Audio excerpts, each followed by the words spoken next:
Samantala, inanunsyo naman ng Israeli government na kabilang ang 2 Pilipino sa kasalukuyan pa ring bihag ng grupong Hamas. Mahigit kalahati ng tinatayang 220 hostages na hawak ho ng Palestinian group na Hamas ay mga dayuhang pasaporte ang hawak mula sa 25 iba't ibang mga bansa. Ayon nga sa gobyerno ng Israel, 328 katao mula dun sa 40 na mga bansa ang nakumpirmang patay o kaya naman ay nawawala pagkatapos ng pag-atake ng Hamas noon pong 7 ng Oktubre.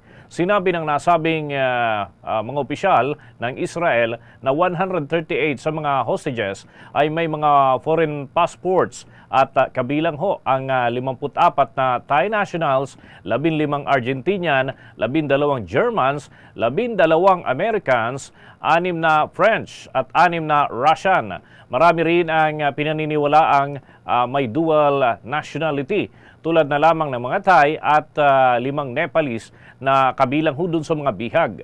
Mayroon din umanong isang Chinese hostage, isang Sri Lankan, 2 mula sa Tanzania at 2 mula sa Pilipinas.